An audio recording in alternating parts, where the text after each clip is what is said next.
Os tênis.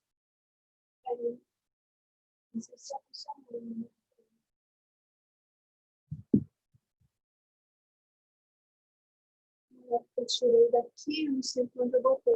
Ele estava aqui?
E aí, meu amigo? Som, tá me ouvindo?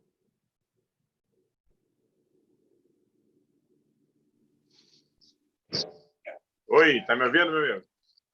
Fala, Esperança. Beleza? Tá me ouvindo também ou Não muda não? nada, hein? Tu não muda nada. Muda nada. Pega essa careca aí, filho. Ah, até parece, rapaz. Sei que tá. Quisera eu correr 12, 15 quilômetros todo dia, mulher. Pô, cara, eu tô tentando, mas não emagreço nada. Eu continuo com meus 122 quilos de pura alegria. Não nasci para ser atleta. Você tá comendo que nem um boi, poxa? Ah, mas não tem como também, né, cara? Não tem. Eu falo, meu irmão fica reclamando. Meu irmão é que nem você, né? Foi atleta de alto rendimento, minha cunhada também. Ele foi do handball e ela foi do basquete. Né? Foram seleção, os dois também. Aí ele fica... Eu falei, pô, pego 60 quilos no supino. Aí ele vira para mim e fala assim, isso a Kátia pega. Eu nunca fui de rendimento. Vocês foram, né? Vocês todos foram. Eu não. Já desanimo. Tem. Tá tudo bem aí contigo? Tudo bem, graças a Deus. Você, a Ana, como estão, cara?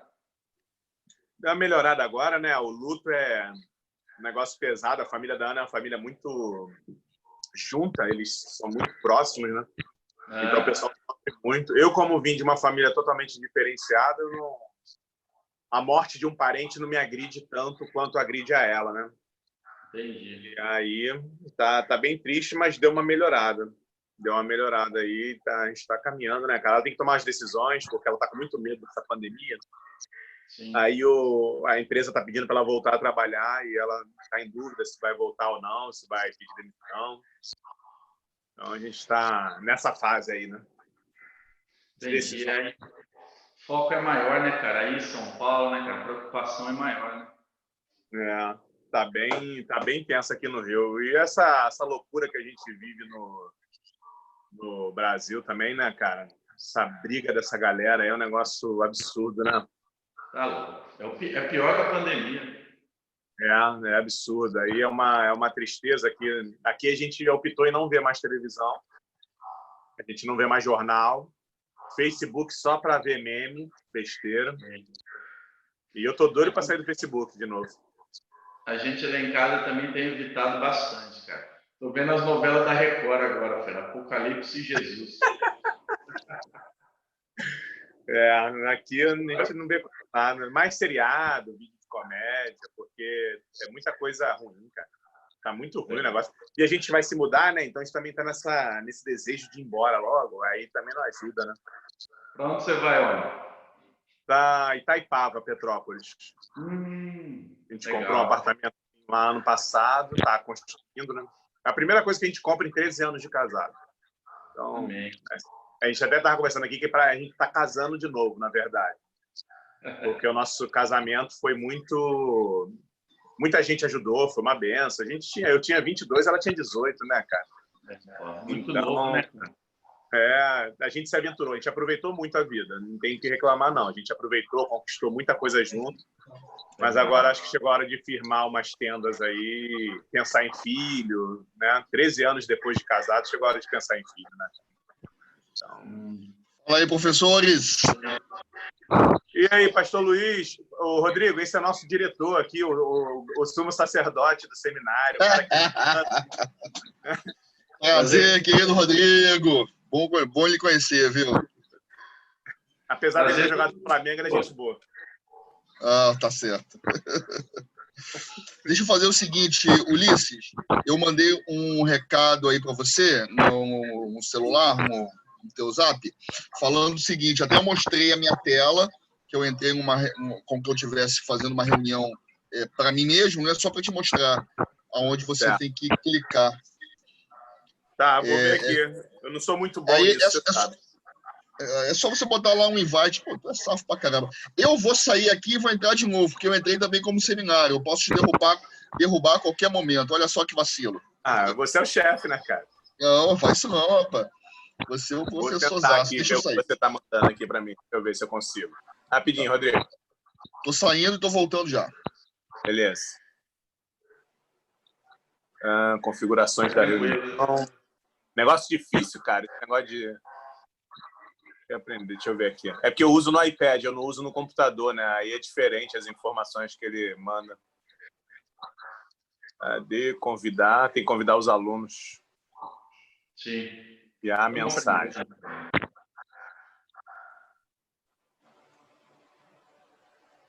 Ulisses. Agora deixa eu entrar aqui no computador.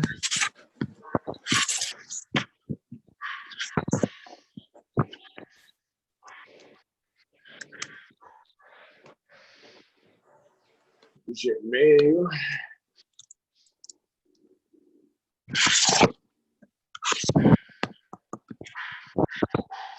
Eu uso o computador para apoiar o iPad. Aí é difícil para mim aqui.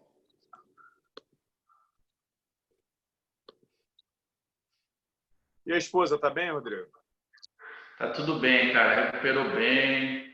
Ela entrou aqui para conselheira tutelar, né, cara? Aí eu acompanhei, nossa igreja orou por ela. Ela botou na internet, a gente orou por ela lá na igreja. Vocês ainda são nossos missionários, cara. Então a gente ora por vocês aí.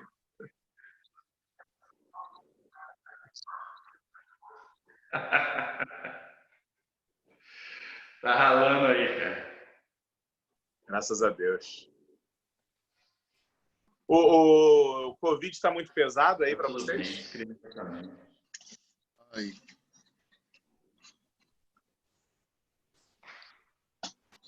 Cadê?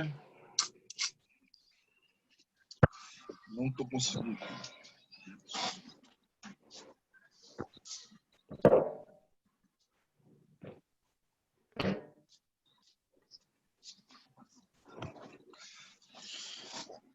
Fica melhor. Eu tô tentando aqui, mas tá bravo, Luiz. Copiar link do convite. Não, você vai, sabe aonde? Aí mesmo na tela, lá naquela barra lá de baixo, não tem participante? Tem. Tá.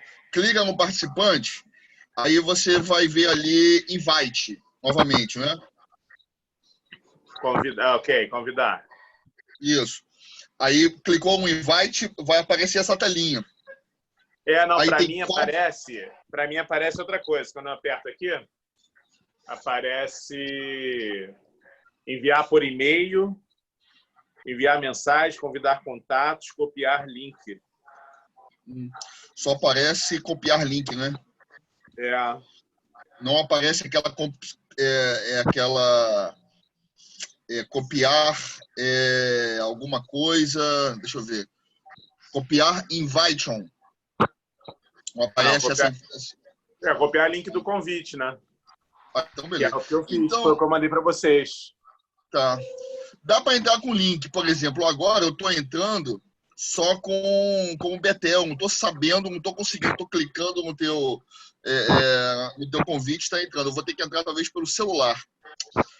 Felizmente, mas para poder não ficar com duas senhas juntas. Aí coloca lá um grupo vou fazer isso agora. O convite, beleza.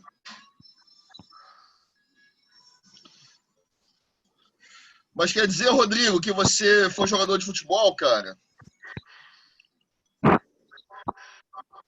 Tá conseguindo ouvir, Rodrigo?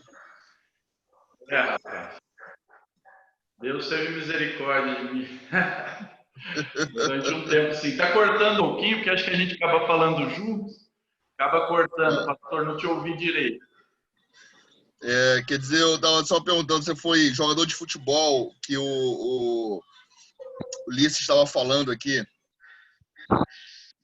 Na turma, nós temos também um ex-jogador de futebol. Não sei se você sabe, hein, Ulisses? É o Danilo. Ele falou na aula passada, foi aí que eu pensei em chamar o Rodrigo.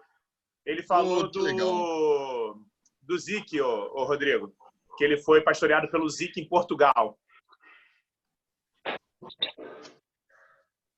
Ulisses, eu vou sair e entrar de novo cortando aqui. Aguenta um pouquinho aí, cara. Tá bom. É o terrível problema da conexão, né? Só Jesus. O Danilo falou que o Zic, Zic é um missionário da Junta de Missões Mundiais que há alguns anos faz trabalho com atletas. Aí, quando ele falou que foi jogador em Portugal e falou do Zic, eu lembrei do Rodrigo. Eu falei, vou chamar o Rodrigo para dar uma palavra, né? Porque a gente estava falando na aula passada muito sobre a questão da habilidade e da vocação. Que a vocação não é refém da habilidade, mas a habilidade que é refém da vocação. Né? Show. Ouve a gente, Rodrigo? Agora estou ouvindo bem, cara. Pô, legal. Eu estava falando que tem o pastor Luiz falou que tem um aluno que foi jogador de futebol também, Danilo, foi jogador em Portugal. E ele foi discipulado lá pelo Zic. Aí foi quando ele falou o nome do Zic que eu falei, vou chamar o Rodrigo para dar uma palavra para eles, para falar sobre isso, vocação e habilidade. Legal. Não, e ele contou cortando tudo aqui, nunca fez isso, cara. Ai, acho que a internet pode ser também. Quando você tira o vídeo, melhora um pouco a conexão, né? Deixa eu trocar, peraí. Vamos ver se melhora. Pus a internet da igreja. O meu 4G funciona bem. Deixa eu ouvindo bem. Perfeitamente. Eu estou te ouvindo bem. Tá ouvindo bem também? Tá. O Rodrigo está ouvindo bem, aberto. Vendo você também, nitidamente. Trocando aqui, vamos ver se melhora. Eu sei o seguinte, que Não tá bem aqui, cara. Eu só tenho usado tudo aqui. O Danilo me contou um testemunho do Zic, que eu fiquei impressionado a habilidade desse camarada em pregar o evangelho. Ele foi fazer o convite para um atleta, e o jogador de futebol, e o cara falou, não sei se ele contou isso na turma, ele sempre conta essa experiência, porque isso marcou a vida dele. E esse atleta falou, cara, eu vou na reunião, aquela reunião de célula, né? Vou na reunião, mas, cara, eu tomo minha cervejinha lá, vocês não bebem. Aí o cara perguntou, você bebe cerveja? Você bebe qual cerveja? Aí eu gosto de beber tal marca. Você bebe quantas cervejas, mais ou menos, numa reunião dessa? Bebo, sei lá, as 3 latinhas, 4 latinhas no máximo. Eu falei, então vai ser o seguinte, a tua cerveja vai estar separada lá, e eu vou lhe servir. Eu quero que você esteja lá. Aí o cara foi. Quando chegou na hora do comes e bebes, o cara foi lá na geladeira, o Zic, botou a cerveja no copo, levou para ele, tá aqui. Quando precisar de mais, eu tô aqui só para te servir. O cara ficou tão impressionado com aquilo que ele começou a ir, não precisava mais de cerveja e aceitou a questão. Sensacional o negócio desse, né? Sensacional o negócio desse, cara. Ai, meu Deus do céu, essa cosmovisão, né? Que a gente precisa levar para os nossos alunos, nossos líderes, né? O evangelho é muito além do que um copo de cerveja. O pastor Neander gosta muito de falar daquelas 4 fontes da teologia, né? Que é primeiro a palavra, depois as tradições, depois a natureza e depois a experiência. Que nada pode sobrepor a palavra, né? Mas o problema é que as tradições às vezes sobrepõem a palavra, né? Infelizmente. Verdade. Sei que acho que ele trouxe um culto que a gente fez, uma dessas aulas inaugurais aí, o pastor Leandro trouxe essa palavra pra gente. Legal. Sobre as 4 tradições. Fala aí, Osias! Tá ouvindo a gente? Boa noite, irmão. Tudo bom? Graças a Deus. Deu certo o link, então, hein? Boa noite, professor. Vai. Boa noite, mano. Seja bem-vindo. Esse daí que está com a gente hoje é o Rodrigo, que vai ser o nosso pastor Rodrigo, que vai ser o nosso professor dessa noite. Daqui a pouco a gente vai apresentar melhor ele, tá? Enquanto os alunos vão chegando. Seja bem-vinda, Raquel. Raquelzinha chegando. Boa noite. Tudo bem, Boa professores? Boa noite, Raquel. Tudo bem? Boa noite, queridos colegas. Grande Fabiano. Mais um Chegou o flamenguista hambúrguer, aí. hein? O lanche está garantido. Grande Fabiano. Vaso de Deus. Boa noite, professor. Boa noite, camarada. Fabiano. É proibido ficar sem camisa de sala de aula, hein?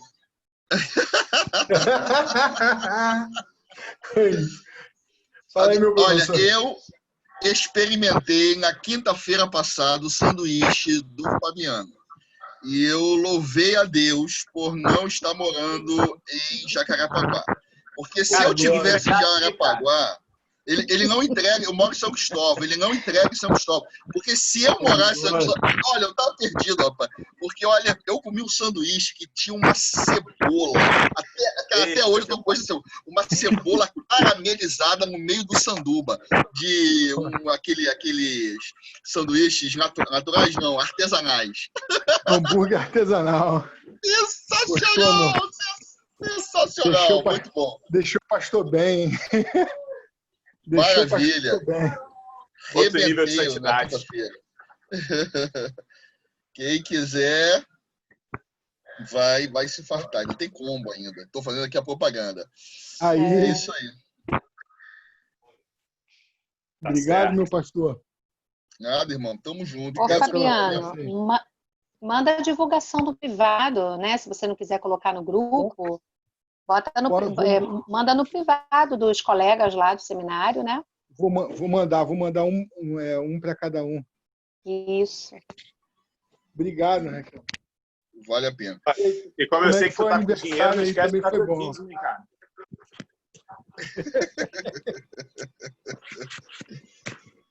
Irmã Vilma, não falei ainda. Tudo na benção, né, irmã Vilma? Graças a Deus. O senhor vai continuar fazendo aquelas escalinhas das quintas-feiras, ficar lá no seminário? Vou sim.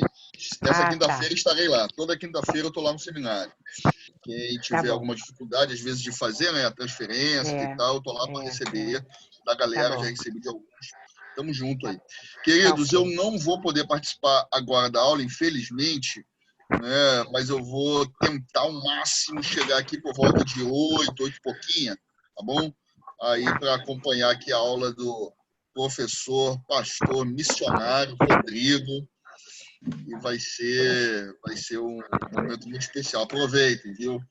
Que pastor Ulisses, quando traz essas pessoas, né, já nas outras vezes que ele ministrou, ele sempre trazia um convidado, 2 convidados aí para estar ministrando, e eram assim de muita bênção para o pessoal, né? Acrescentava muito na experiência. Eu acho que vocês precisam muito disso. Tá bom, irmão? Boa aula, viu, pastorzão? Tá bom. Valeu, Luiz. Tá. Deus, daqui a pouco eu tô chegando. Beijo. Valeu. Gente, a gente só está esperando o restante dos alunos entrarem, mas enquanto eles vão entrar, eu vou apresentar o Rodrigo para vocês. Depois eu vou ter que repetir a apresentação, tá? Só para a gente começar aqui mais informalmente, né? Daqui a pouco a gente ora para começar. O Fábio até penteou o cabelo aqui para a aula, né, Fábio? Estou vendo aqui, ó. Usou aí a câmera para pentear o cabelo. Isso está certo. Mas o Rodrigo é um amigo que eu fiz em 2006. Né? Eu não sabia, não conhecia ainda. Mas em 2006 a gente foi fazer um curso chamado CEFLAU, que é Centro de Formação para Líderes na América Latina. Foi na estrada do Caneca Fina que a gente fez esse curso lá em Guapimirim.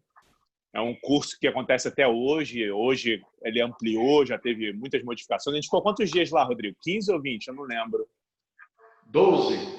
12 dias. A gente ficou 12 dias no sítio, fazendo um treinamento de como pregar o evangelho através do esporte, né? A minha intenção em ir para esse curso foi que em 2006 eu assumi a Juventude Batista no Rio de Janeiro e a gente ia receber o Pan-Americano em 2007. E como eu tinha o desejo de fazer algum trabalho missionário, né? Eu era da área de evangelização da juventude, eu fui fazer esse curso para aprender a utilizar a linguagem do esporte como ferramenta de evangelização. E lá eu tive a oportunidade de conhecer o Rodrigo e muitos outros, mas o Rodrigo se tornou um companheiro de caminhada, né? A nossa igreja o considera missionário ainda nosso, né? Ele foi missionário da Junta de Missões Mundiais. Ele vai falar um pouquinho da história dele para vocês. Foi jogador de futebol, foi atleta de alto rendimento. Infelizmente jogou no Flamengo aqui no Rio de Janeiro, né? Isso é uma coisa que mancha o currículo de qualquer pessoa, mas o Rodrigo é um bom homem, né? Por isso que ainda não foi destruído, porque de vez em quando tem um jogador ali que é servo de Deus, então o Flamengo não foi destruído ainda por isso, né? Eu acho que até é uma estratégia deles, convocar algum cristão lá para que não acabe o time. Mas, além disso tudo, o Rodrigo é pastor, é um homem de Deus, ele, a esposa, os filhos. Eu tenho a maior alegria, né, de ouvi-lo, sempre que eu tenho a oportunidade de vê-lo nas lives do Instagram. Ele representa hoje os atletas de Cristo aqui no Brasil também. Se você depois quiser adicioná-lo no Instagram, você vai ver que ele faz um monte de entrevista com um monte de gente, sempre com o objetivo de exaltar o Senhor. Então, o Rodrigo é esse companheiro aí de ministério. Hoje pastoreia uma igreja local, né? A gente falou semana passada sobre isso, sobre o Pacto de Lausanne, né? A gente trabalhou bastante essa conversa sobre a necessidade da igreja local ser a principal agência missionária do mundo, por mais que existam as agências missionárias institucionais, sejam elas para-eclesiásticas ou eclesiásticas, de alguma forma, a igreja local é a principal mantenedora, tanto de missionários quanto de recursos para que essas pessoas possam ir para outros ambientes. Então, hoje o Rodrigo ele fez um caminho inverso, né? Ele foi do campo missionário para a igreja local na perspectiva de cuidado de pessoas, apesar de todos os projetos que ele já fazia, mas como pastor. Então, é por isso que eu vou ter a alegria de... Essa semana é o Rodrigo e semana que vem eu convidei um outro rapaz, o Abel, que também participou desse nosso grupo aí de pessoas que se envolvem com esporte para pregar o evangelho. Hoje eu não estou mais na Coalizão Brasileira de Esporte. No ano passado eu encerrei meu ciclo lá com eles, mas que foi uma bênção, pastor John, essa galera, foi uma bênção para a minha vida. E eu tive a oportunidade de conhecer algumas pessoas muito legais, então eu queria compartilhar com vocês o que o Rodrigo tem para oferecer através da experiência de vida dele, para o conteúdo missionário da vida de vocês. E semana que vem vai ser o Abel, que está nos Estados Unidos, e hoje ele coordena pela Jocum, lá na faculdade da Jocum, lá na Califórnia. Ele coordena um curso de discipulado. Inclusive, para quem quer aprender inglês, eles têm uma imersão na língua inglesa através de ações evangelísticas. É um curso de 3 meses lá que você vai para os Estados Unidos e fica só estudando inglês, aprendendo inglês, mas aprendendo também a praticar a pregação do evangelho através da língua estrangeira, de outra língua. Então, o Abel é casado com uma polonesa. Então, semana que vem, essa semana, eu estou tentando aí diminuir os erros que eu cometi no início, né, com as aulas pífias que eu dei para vocês, trazendo gente aí para ser uma aula mais consistente, que agregue mais valor para a vida de vocês aí, porque o negócio eu sei que espiritualmente estava difícil. Vocês têm orado muito pela minha vida e pelas heresias que eu tenho falado. Então, eu queria apresentar o Rodrigo para vocês e a gente vai orar. Eu não posso demorar muito, né? O pessoal acaba chegando um pouco mais atrasado na aula, mas é porque o Rodrigo tem tanto para acrescentar para a gente que eu não queria diminuir o tempo dele de fala. Tá bom? Infelizmente, vou ter que começar... chegou mais um agora. Infelizmente, eu vou ter que começar aí com menos alunos, mas é porque eu não queria que vocês perdessem. Como a aula fica gravada, depois as pessoas podem pegar no Zoom, tá? Então, eu vou orar e depois eu vou passar imediatamente a palavra para o pastor Rodrigo. Tá bom? Deus, muito obrigado por esse dia. Obrigado porque as tuas misericórdias se renovaram pela manhã e, apesar das lutas diárias, podemos deitar na nossa cama e agradecer ao Senhor, porque sabemos que até aqui o Senhor tem cuidado de nós. Agradecemos porque sabemos que, independente das circunstâncias, o Senhor não perdeu o controle da história. E pedimos que, nessa noite, a vida do pastor Rodrigo possa ser uma bênção para a gente, ó Pai.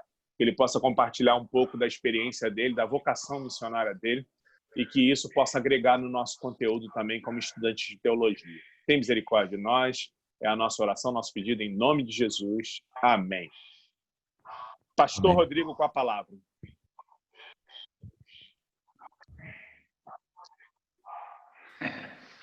Boa noite. Irmãos e irmãs, estão me ouvindo bem? Boa noite, tudo bem, tá ótimo. Boa noite. Estamos sim. Tá ótimo. Amém. Graça e paz. É uma alegria grande poder compartilhar desse tempo com vocês. Depois de tudo que o Ulisses falou, né? Quando eu estiver no Rio de Janeiro, eu vou pagar um lanche para ele. Ele é meu parceiro, né? Lá no Fabiano. Opa, com certeza, vai ser bem-vindo. Pagar um podrão para ele, né? Que nem fala aí no Rio de Janeiro, né? Lá no centro. É uma satisfação muito grande. O meu primeiro desafio com vocês essa noite é que vocês, cariocas, não riem da minha fala, né? Eu falo gordo, amor, porta. Eu sou do interior de São Paulo. Já dei vários testemunhos em igrejas no Rio de Janeiro e foi sempre muito engraçado, né? Então o pessoal tirava o meu couro. Amo o Rio de Janeiro, morei aí 2 vezes, tenho muitos amigos ainda hoje. O Ulisses é um deles, ele, a Ana, pessoas assim que servem de referência para a minha vida, eu louvo a Deus por isso. E o tempo assim que nós combinamos de repartir com vocês nada mais é do que compartilhar algumas experiências e um testemunho daquilo que eu vivenciei. Vocês já têm um ótimo professor aí para a parte teórica, para qualquer besteira que eu falar aqui, depois vocês conversem com ele. E eu espero que possa ser produtivo para você as minhas experiências, e nós dividimos elas, né, em 4 partes, né? Chamado pastoral, chamado missionário, preparação e missão transplurais, ok? Rapidinho, Beleza? Rodrigo. É muito... Diga. Eu quero um relatório dessa aula, tá? Valendo ponto. Vai lá, Rodrigo. A responsabilidade aumentou agora, né? Então, meus irmãos, como o Ulisses falou, eu sou um ex-atleta profissional de futebol. Durante 20 anos eu joguei em vários clubes, né? Ele falou um deles, mas eu joguei mais 9, além do Flamengo.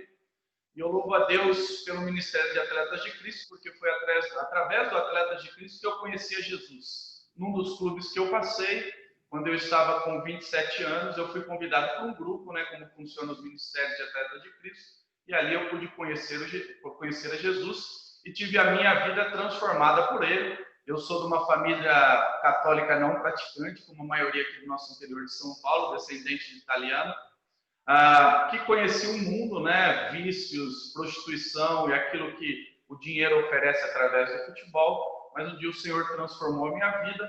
E a partir desse processo de transformação, eu comecei a minha caminhada com Cristo e passei também a utilizar o esporte como ferramenta de alcance. E durante a minha carreira ainda, eu joguei até os 32 anos, a cada clube que eu passava, eu montava um grupo de atletas de Cristo e ali eu evangelizava e discipulava atletas. Uma coisa que eu queria já iniciar dizendo para vocês é que eu acredito que 100% aqueles que se envolvem com o ministério de Deus, com certeza receberão algo maior do que eles sonham e planejam. E assim eu creio com a vida de cada um de nós, né? Então, o envolvimento com o ministério faz com que a gente descubra o que Deus quer para nós, e quanto mais a gente se envolve, mais Deus vai usando as nossas vidas para coisas que Ele projetou e tem como propósito para cada um de nós. Em primeiro lugar, o meu chamado pastoral ligado à vocação. Vocês, só para a gente lembrar, a vocação é o ato ou efeito de chamar, apelação, inclinação, é o chamamento de alguém para exercer uma função. Falando sobre o ministério, como eu falei, de Atletas de Cristo, eu me envolvi muito com isso. E é como se fosse um ministério pastoral, cuidando de famílias, de atletas dentro de um contexto muito difícil, de ilusão, de deslumbre, mas de muita frustração. Justamente nas frustrações, porque mais se tem frustrações do que alegria no esporte, né? Se a gente pensa só nas medalhas, a gente não sabe muitas vezes o que passa na vida de um atleta, as oportunidades através de capelania esportiva que a gente tem. Mas eu, num determinado momento da minha carreira, quando eu estava em 2004, já com 31 anos, eu me peguei mais cuidando de atletas e das suas famílias do que desejando ainda jogar. Eu estava em forma, com um contrato, né, em atividade normal, com possibilidade de ir para um novo clube, mas Deus começou a inclinar o meu coração para o ministério pastoral e Ele me dizia claramente, acho que alguém entrou aí, né? E ele dizia claramente o que Ele queria para mim. Ele queria no ministério, Acho que tem alguém falando. Eu queria ir para o Ministério Pastoral e também de maneira integral. E eu e minha esposa entendendo a direção de Deus e continuando a exercer ainda, porque eu só sabia jogar futebol, né? Só sabia fazer isso, não tinha estudado para nada, só sabia correr atrás da bola, era o meu ganha-pão, né?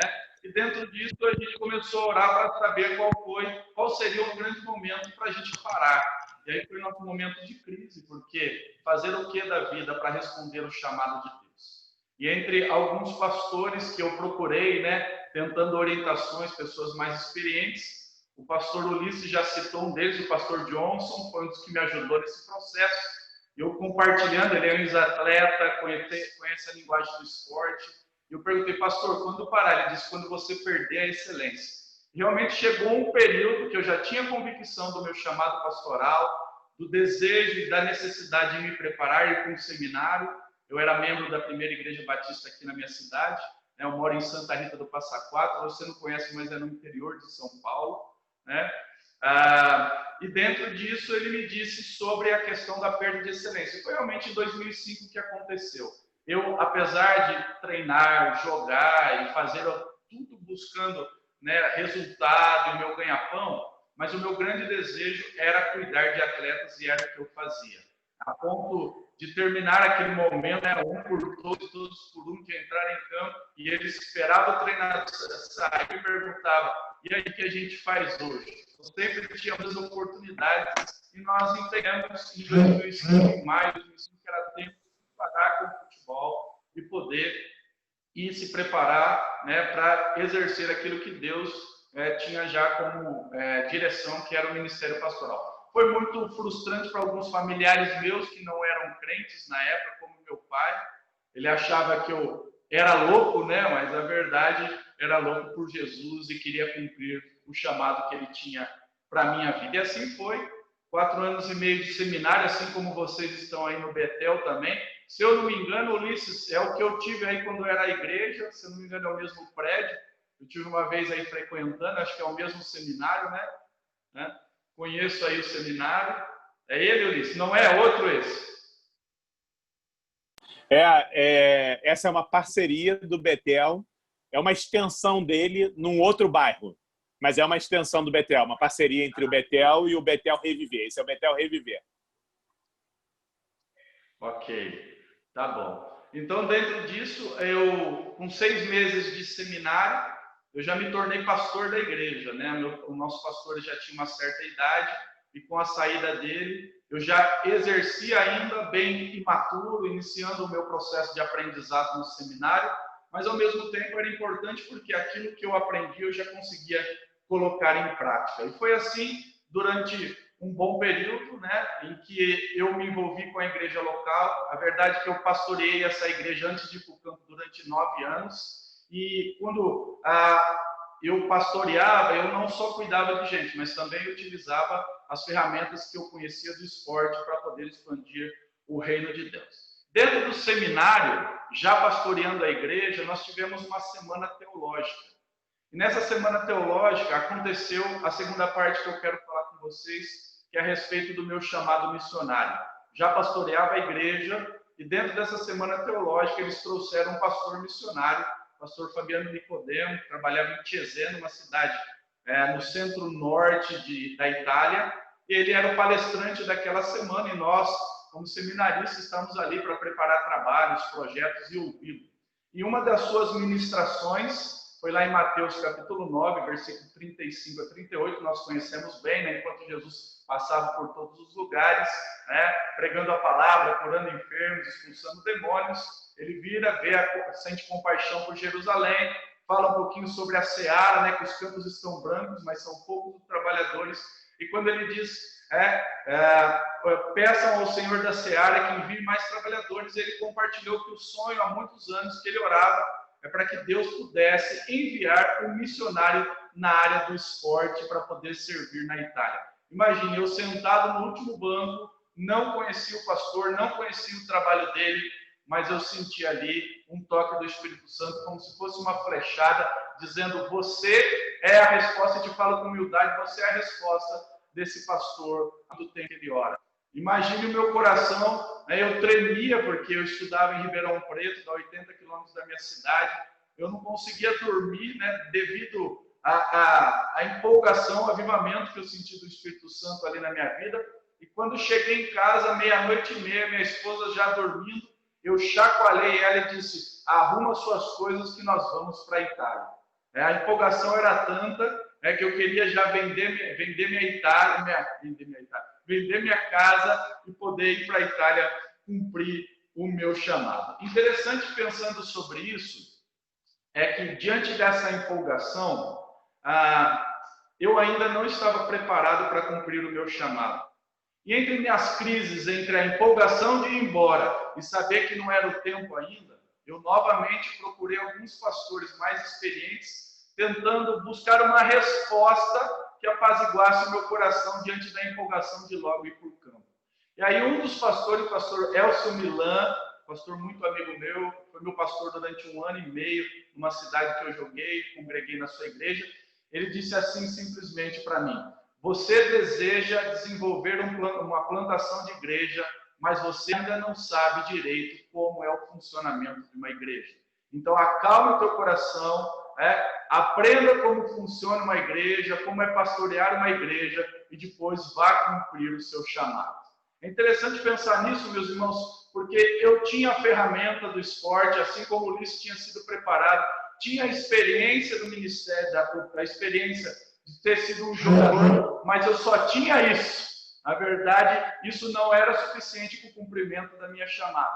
O que eu precisava ainda era me tornar um servo de Deus para poder ser enviado para plantar uma igreja no campo missionário. Isso é muito sério, né? Eu tenho compartilhado isso com muitas pessoas, que às vezes, assim como na empolgação que eu também tive, logo querem ir para o campo e muitos vão, e nem mesmo estão preparados para enfrentar ou para poder produzir dentro daquilo que Deus tem para ele. Então, eu queria deixar essa primeira mensagem para você, é que a igreja local, ela continua sendo a agência de Deus. E a primeira dica é sobre preparação do cumprimento da chamada. Eu escrevi assim e gostaria de deixar no seu coração.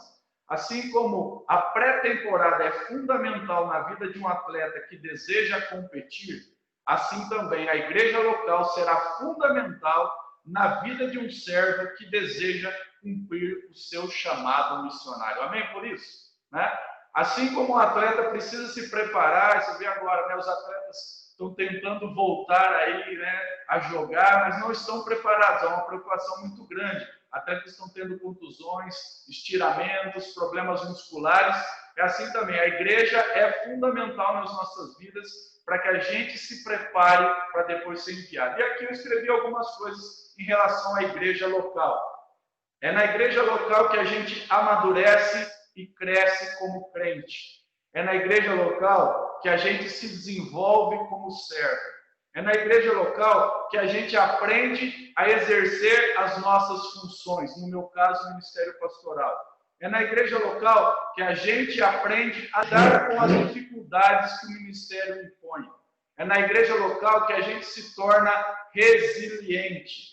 É na igreja local que a gente aprende a se relacionar, principalmente com aqueles que são muito difíceis, vocês sabem disso. É através dela, da igreja local, que nós recebemos apoio espiritual, apoio financeiro e apoio emocional. É por meio dela que você receberá imposição de mãos e será enviado para cumprir o seu chamado. Amém por isso, meus irmãos? Para quem queira cumprir seu chamado, né, para quem queria cumprir o seu chamado no outro dia, assim como eu, foram 9 anos de oração e de preparação através da igreja local até chegar no campo missionário. Igreja local, levantamento de recursos, treinamento missionários, parceria e demais coisas. Agora eu queria dar uma dica para você também que eu acho importante, eu tenho compartilhado muito sobre isso. Alguns me perguntam se você... Eu fiquei 3 anos no campo, daqui a pouco eu vou falar um pouquinho do campo missionário, mas alguns me perguntam assim, se você pudesse voltar atrás, o que você faria antes de ir para o campo? Além das coisas que eu já falei da importância da igreja local, eu faria 2 coisas. A primeira delas eu aprenderia um pouco mais da língua local, do local que você vai exercer o seu cumprimento. Se eu pudesse hoje voltar atrás, eu não teria investido tanto tempo em levantamento de recursos, em tanto tempo visitando igrejas, se preparando para tantas outras coisas, e eu não me preparei, assim como minha família, em relação à língua. Se você tem um chamado missionário, se você vai orientar alguém para o chamado missionário, o cumprimento do chamado missionário, enfoque um tempo, invista um bom tempo no aprendizado da língua antes de ir para o campo missionário. Vai ser muito importante para o início da sua adaptação e da sua família. Vai ajudar muito nessa caminhada no campo missionário. E a outra coisa que eu indicaria, daria uma dica, além da língua, é que você investiria um tempo antes, indo para o campo, sem já ir definitivamente. Por exemplo, faria uma viagem transcultural hoje para a Itália. Eu fui, mas fiquei poucos dias, apenas 15 dias. Hoje, se tivesse que voltar para a Itália, além de aprender a língua antes, pelo menos o básico, eu iria e ficaria pelo menos uns 2, 3 meses lá. Isso quebraria muitos paradigmas para você e também para a família. Segue uma dica aí para vocês, tá bom, meus irmãos? Então, nós já falamos de chamado pastoral, nós falamos de chamado missionário, isso sempre vem do Senhor. Eu gostaria agora de falar um pouquinho com vocês sobre missões transculturais ou missões internacionais. Gostaria de definir essa questão de missão e missões. Eu sempre pergunto isso nas igrejas que eu vou, ou quando compartilho sobre missões com as pessoas, e alguns brincam comigo dizendo assim: missão é singular, missões é plural. Mas não é nada disso, meu irmão. É uma brincadeira, mas eu entendo missão como o plano de Deus para a redenção da humanidade. Deus é o primeiro e sempre será o maior missionário de todos. Então, missão eu entendo como o plano de Deus para a redenção em Jesus Cristo da humanidade. Missões são os planos que nós, ou os passos que nós, igreja, damos para o cumprimento dessa missão. Amém? Por isso. Então, missão é o plano global de Deus para a redenção da humanidade. Missões são os passos que nós, como igreja e missões, damos para o cumprimento do nosso chamado, da missão que Deus confiou a cada um de nós. A direção, como vocês já sabem, do meu cumprimento pastoral missionário era para a Itália. A Itália é um país de 60 milhões de habitantes, né? A religião predominante é o catolicismo, como vocês sabem, 83% mais ou menos dentro da estatística, mas por incrível que pareça, a maioria dos católicos que eu encontrei na Itália são católicos ateus, né? Eles estão na tradição, mas boa parte deles nem acreditam que Deus existe. Esse é o tipo de católico, né? É o tipo de católico que a gente não tem só na Itália, mas na maioria dos países europeus. O segundo maior grupo ali está brigando, é os muçulmanos e também os testemunhas de Jeová. Às vezes um é segundo e outro é terceiro, né? Testemunho de Jeová é um dos grupos que mais cresce na Itália, justamente por pregar boas obras. Então, eles têm muitos adeptos na Itália. E os muçulmanos, como vocês sabem, o islamismo tem crescido cada vez mais. Existem muitas e muitas famílias que hoje moram na Itália e continuam com as suas culturas, com a sua crença, expandindo a forma deles, o reino deles, né? Os protestantes, né, que engloba todos o resto, não é só evangélico, lá eles chamam protestante todos os outros, que não são testemunhas de Jeová, que não são muçulmanos e que não são católicos. Na Itália, apenas 1% hoje, né, de protestantes, sendo 600 mil, mas 400 mil são estrangeiros, crentes de outros países que moram, habitam lá na Itália. Esse é um pouquinho o contexto para vocês entenderem. Eu fui para trabalhar numa igreja local, a igreja desse pastor Fabiano Nicodemo, na cidade de Cesena, fica perto de Bolonha, centro-norte, né, da Itália, uma cidade de 100 mil habitantes, com uma igreja batista, né, eu sou da denominação batista, pastor batista, uma igreja local, uma igreja atuante, missionária, com uma diversidade grande entre italianos, brasileiros, de tudo um pouquinho, várias pessoas de vários países congregam naquela igreja, mas chegando lá, dia 3 de junho de 2014, foi um choque cultural muito grande. A gente acha que a língua é parecida, que os costumes são parecidos, mas só quem conhece o campo é que sabe que nada disso é verdade. A língua, a cultura, a alimentação, o choque ministerial e eclesiástico foi muito grande, meus irmãos.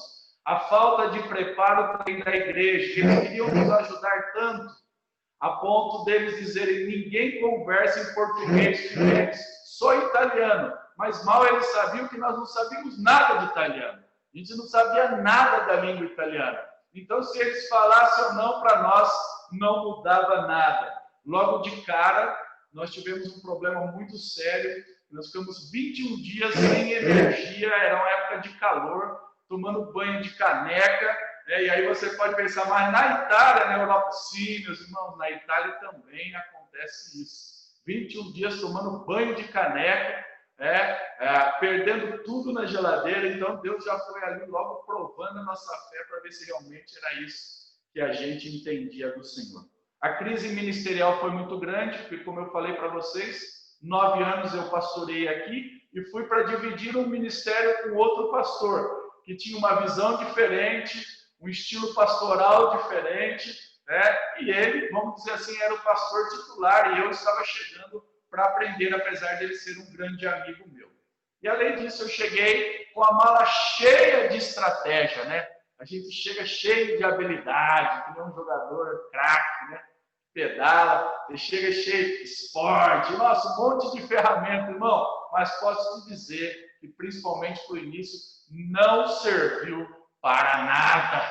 Não tinha o que fazer, meu irmão. Não usava nada, não sabia falar, você não tem o que fazer, você só fica em crise. E aí, uma terceira dica que eu queria dizer para você, que foi muito importante, mas muito difícil para mim: sentar um pouco e ouvir o que Deus tem para falar para você pode ser muito importante, principalmente para o início de trabalho, como era o meu. 9 anos pregando, quarta, domingo, sábado, escola bíblica, trabalhos missionários, Ceflau, né, Ulisses? Tantas outras coisas, atletas de Cristo. Chegou o tempo que eu queria fazer tanto, eu tinha ido para trabalhar, eu tinha ido para exercer, eu tinha ido tanto cheio de sonhos e só podia sentar. Meus irmãos, para você entender uma coisa, eu fiquei quase um ano sentadinho, e foi um mover e um trabalhar de Deus.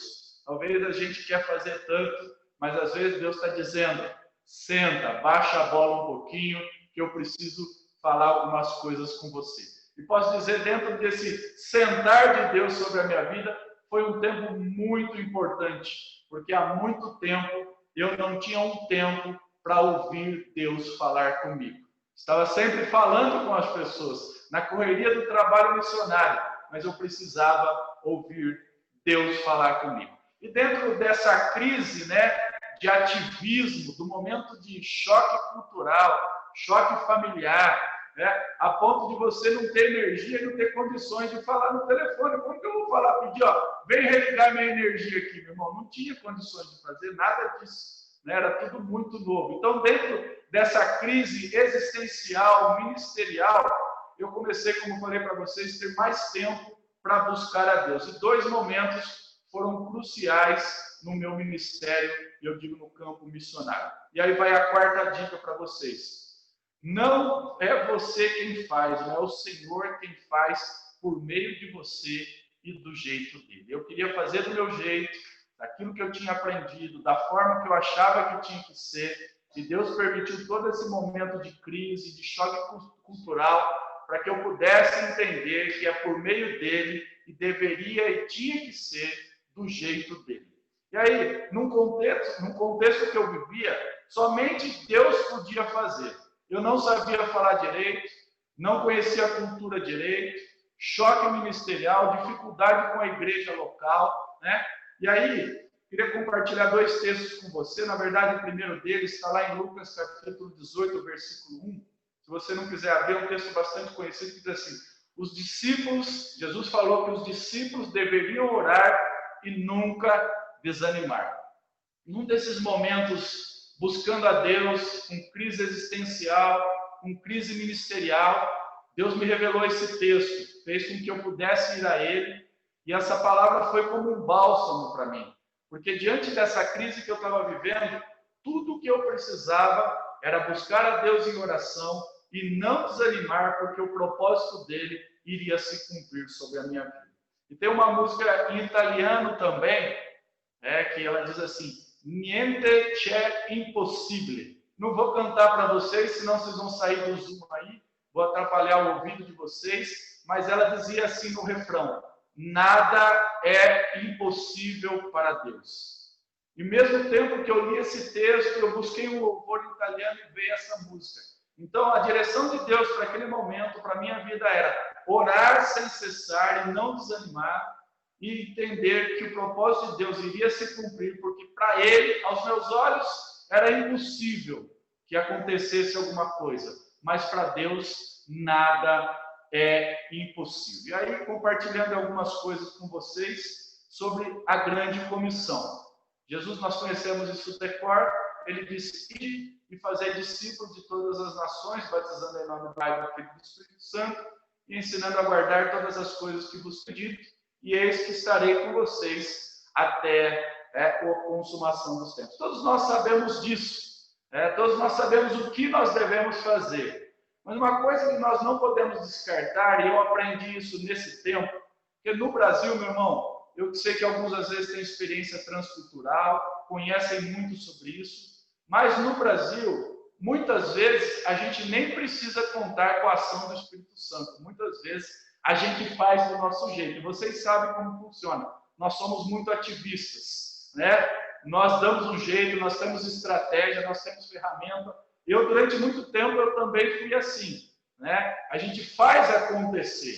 E se não der certo, talvez a gente busca a Deus muitas vezes, né? No campo missionário não tem jeito. Eu não tinha como fazer. Por mais estratégia que eu tinha, por mais que eu conhecia como fazer determinadas áreas de missões, mas não tinha como fazer, porque eu estava impossibilitado de qualquer coisa. E aí eu só podia depender da ação do Espírito Santo através da minha vida. E aí um texto que eu queria ver com vocês, se vocês estiverem com a Bíblia, ali em Lucas capítulo 24, vocês também conhecem esse texto? Lucas capítulo 24, a partir do verso 45.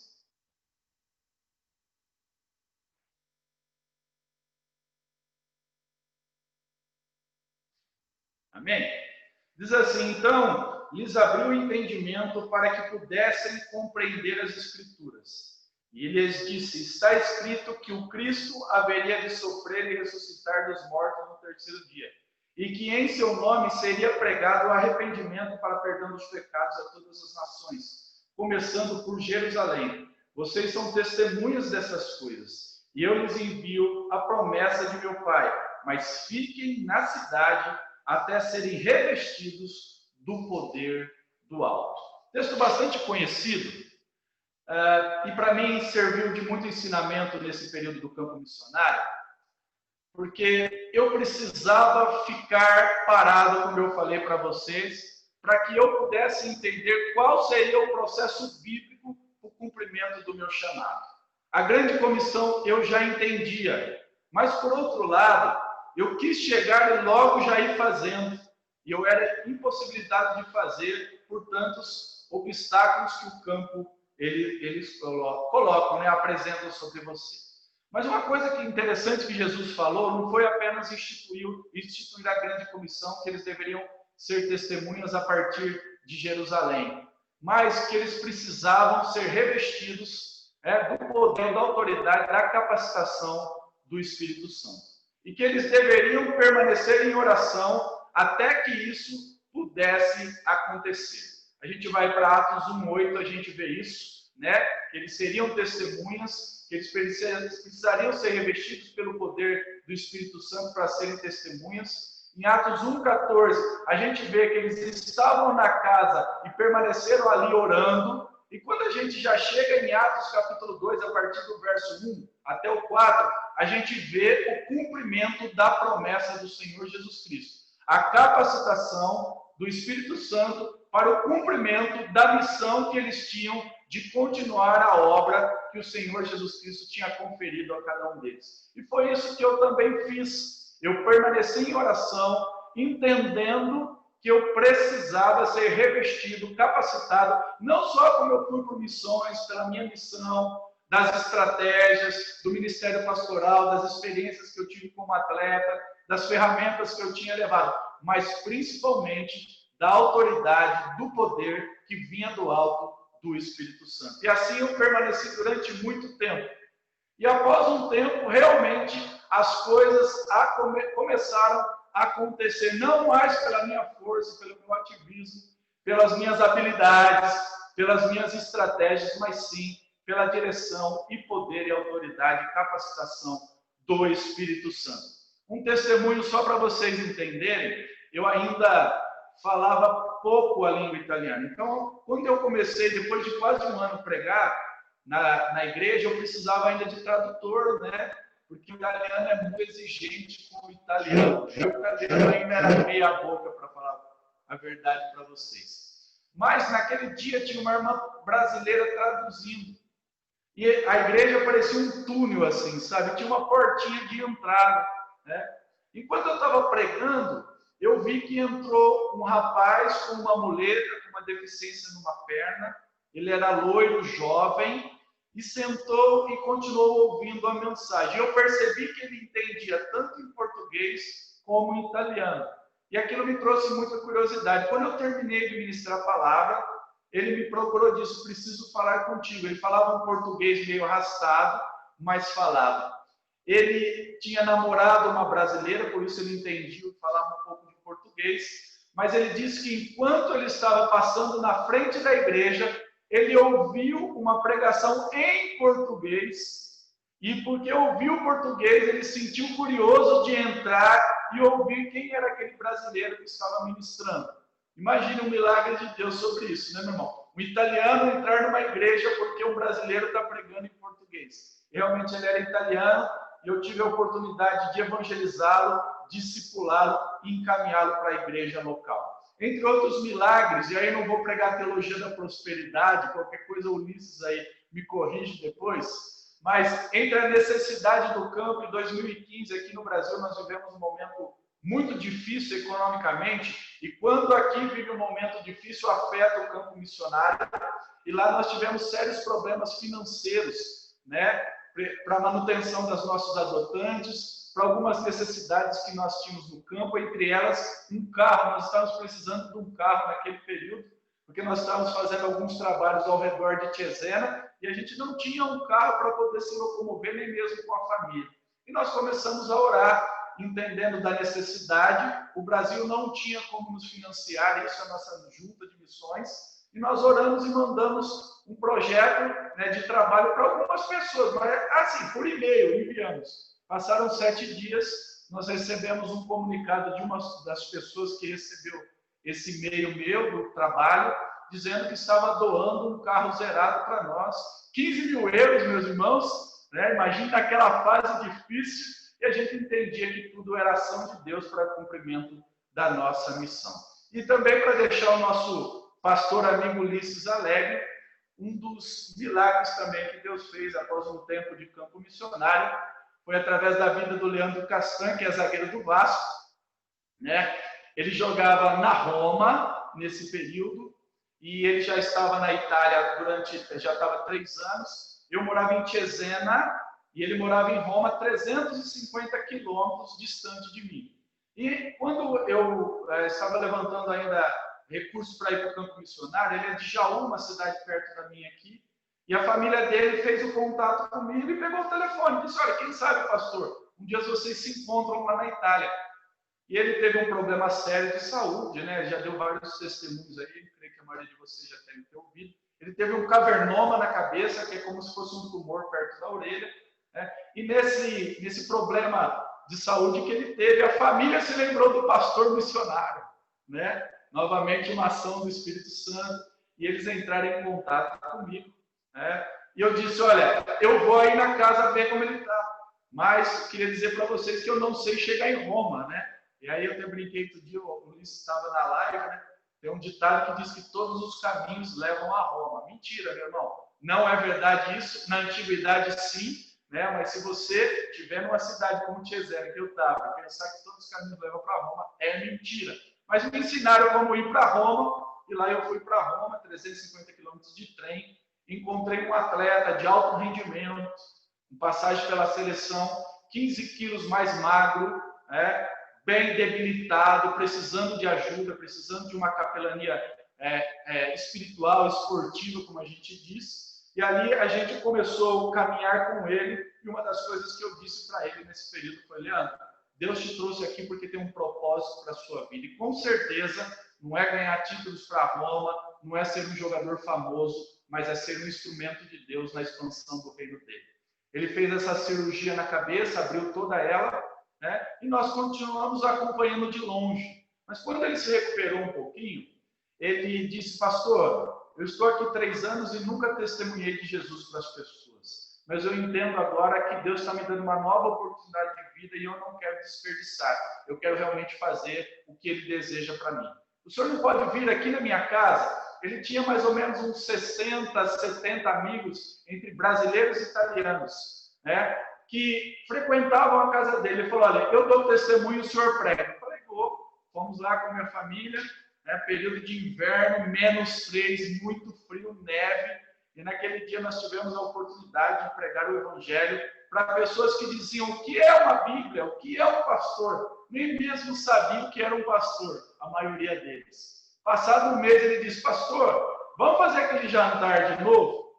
Ah, vamos, irmão. Vou convidar o pessoal de novo. Voltou umas 45 pessoas. Passado um mês, o pastor Johnson, que era presidente dos Atletas de Cristo, um americano que falava português e morava na Itália, ele veio para a igreja batista de Itacuruçá, aí na Tijuca, onde eu tinha passado durante um período ali no seminário, fazendo treinamento missionário.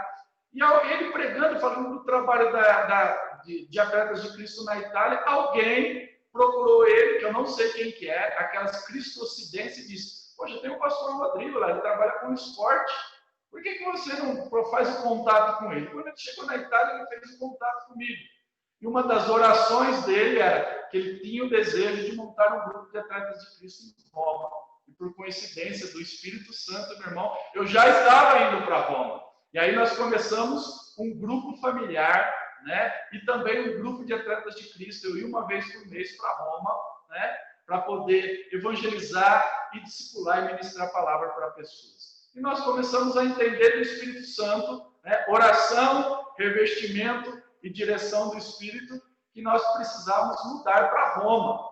Mas imagine, sair da igreja local, convencer a nossa junta de missões. Foi quase 3 meses até a gente desembarcar em Roma e poder iniciar o nosso trabalho com essas pessoas que o Senhor tinha nos dito. O contexto de Roma totalmente diferente, né, de Cesena.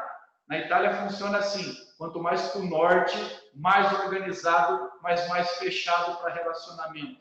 Quanto mais para o sul, pela influência africana, né, os países mais de baixo da Itália têm, mais aberto, mais desorganizado, mas mais aberto ao relacionamento e também à evangelização. Em Roma nós tivemos 2 grandes dificuldades. Primeiro, o contexto religioso, que ali é o berço, é o Vaticano, né? Apesar da gente pensar na religiosidade, mas aquilo ali é um turismo sem fim, é um lucro muito grande. Então, só por conhecimento mesmo, né? O Bento foi derrubado, né? O Papa que tinha, né? Porque a forma dele conduzir as coisas afastou muitos turistas, né? Então, eles, na figura do Francesco, do Francisco, eles resgataram o Papa João Paulo II, que atraiu novamente as pessoas. Então, o contexto religioso católico em Roma, ele é muito forte. E, além disso, por incrível que pareça, além do contexto religioso, tem muitas raízes do Império Romano ainda. A gente sabe que o Império Romano foi desfeito a partir do século IV, mas no coração e no sangue do romano, ainda ele continua muito forte. Olha, uma vez eu estava fazendo um discipulado, um casal romano de italianos, né? Eles nascidos em Roma, criados em Roma, e eu fui falar sobre a palavra esquiavo, que significa para nós aqui escravo. E aí aquele contexto nosso, né, de servo, de escravo, tudo que explicando para eles, eles viraram para mim e disseram: pastor, nós não somos escravos de ninguém, nós somos Roma. Então eles têm ainda dentro da mente deles essa raiz do império muito forte, mas, meus irmãos, como eu disse para vocês, a ação através de nós é do Espírito Santo. As pessoas começaram a vir, não usei, falo com humildade, estratégia nenhuma, a não ser continuar orando, evangelizando, e as pessoas que vinham para os grupos e discipulando pessoas. Foi esse nosso tempo de investimento e pastoreando elas. Então, o Espírito trazia as pessoas vinham, eram convidadas através da vida dos atletas, através de pessoas que frequentavam os nossos grupos. Então, o grupo funcionava na casa do Leandro Castan e funcionava na minha casa, e depois nós começamos a reunir também num hotel. Então, a ação era puramente do Espírito Santo. E aí, eu evangelizei, discipulei, pastoreei e batizei essas pessoas, né, meus irmãos? E depois de 3 anos, aí entra vamos dizer, a última parte para vocês, é a 5ª dica que eu tenho para vocês. O que é fácil para determinadas pessoas pode ser difícil para outras. O que é difícil para mim pode ser fácil para você. Por que eu quero dizer para isso? A gente acha que as pessoas são todas iguais.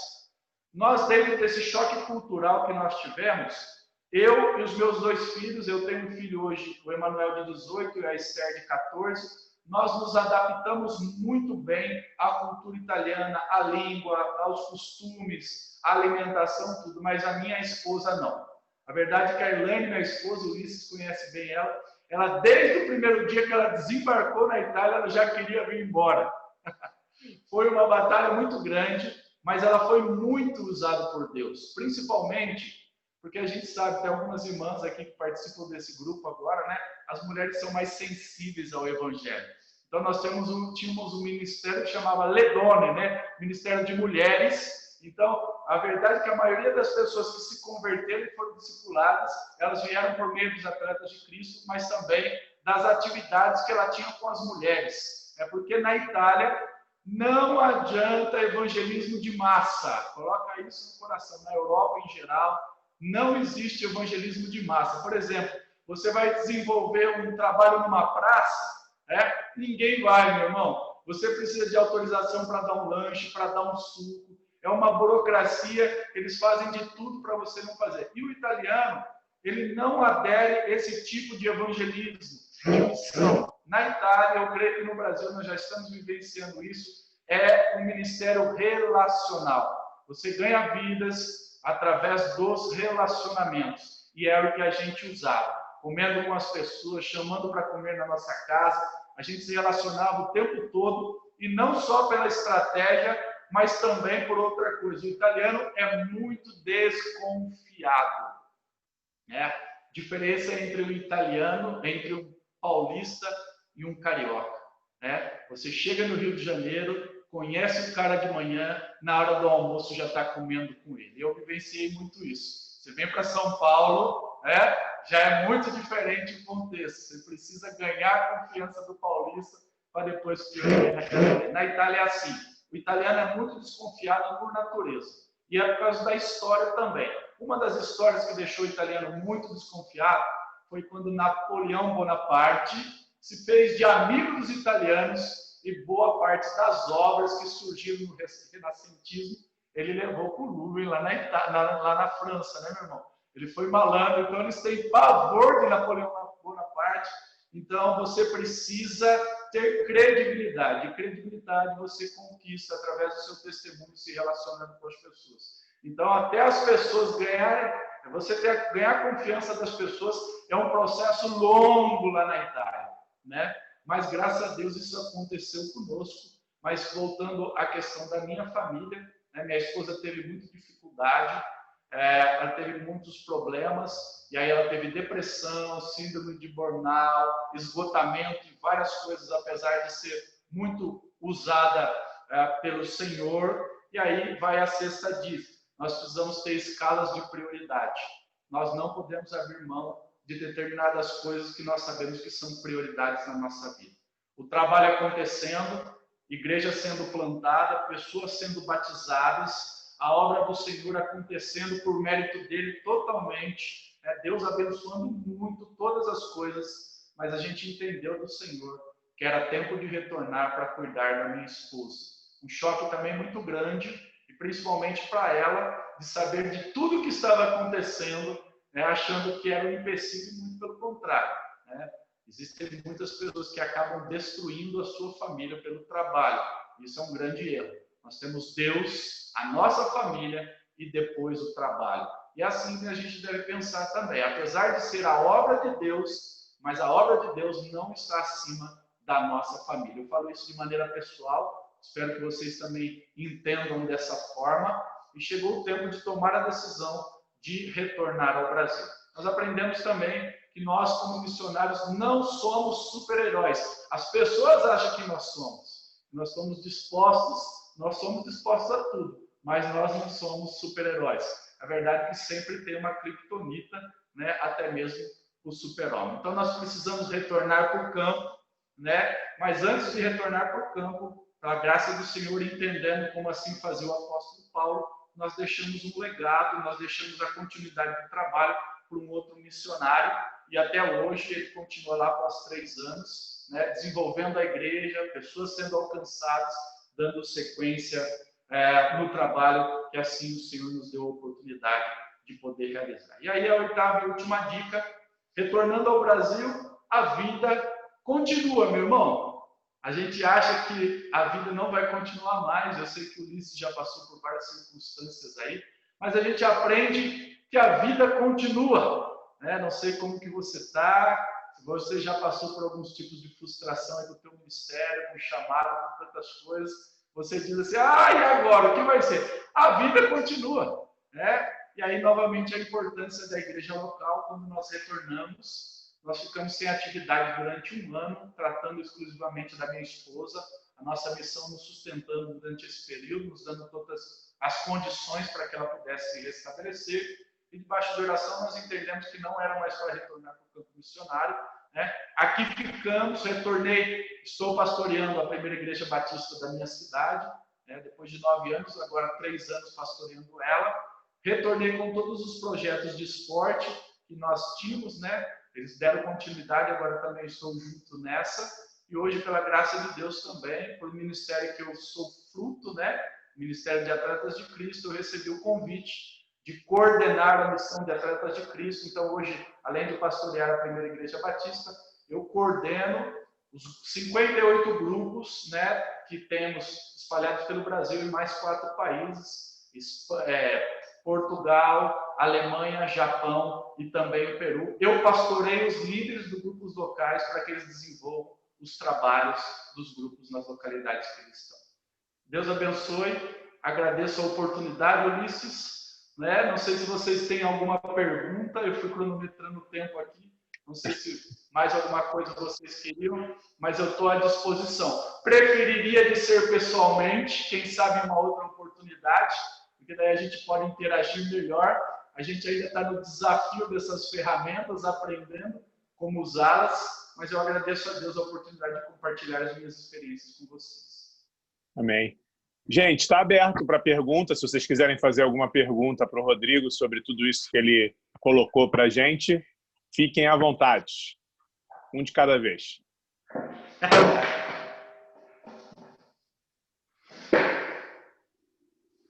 Alguma pergunta? Ou alguma colocação, alguma observação? Oi.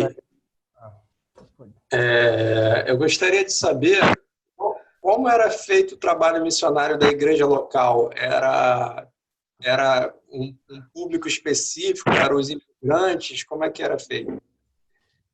Não, na verdade ele era feito de maneira geral, né? O pastor que estava lá, pastor Fabiano Nicodemo, ele já estava há 17 anos junto com a sua família e ele desenvolvia, na verdade, várias estratégias, né?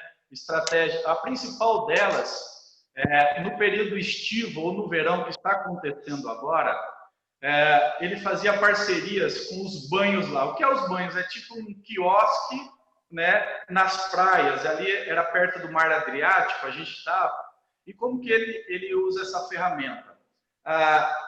vêm equipes dos Estados Unidos para desenvolver, ensinar o inglês. E dentro desse ensino do inglês, eles aplicam o evangelismo e discipulado e também através de atividades esportivas. Então, todo mês, o mês de verão, né, esse período de verão, eles fazem os centros estivos lá, né, como ferramenta principal de evangelização para adolescentes e jovens. De maneira geral, era mais relacionamento mesmo, né? Convidando pessoas, comendo com pessoas, se relacionando. Ele era uma pessoa muito influente na cidade, com um bom testemunho, então era mais relacional também. Ah, legal. Obrigado. Boa noite. Pastor, Um de cada vez. pode falar, Pode falar, Alex. sim. Tá bom, vou falar então. Com relação ao evangelismo público, né, que o senhor tinha falado, que não funciona ou é proibido por lei? Há uma dificuldade de se fazer isso nos países da Europa? Como é que funciona isso? Como é que é nesse sentido? A verdade é que não funciona, né? Eles não aderem. Por exemplo, aqui se a gente for fazer um kids game, né? O Ulisses sabe que a gente faz para 300, 400 crianças se a gente quiser. Mas lá eles não aderem a isso, não há possibilidade nenhuma. Só para você entender um pouquinho o contexto, eu sou um treinador de futebol, uso o futebol como estratégia, e na cidade de Roma eu tentei desenvolver um projeto social sem custo, principalmente para estrangeiros, como metodologia, né, de alcance.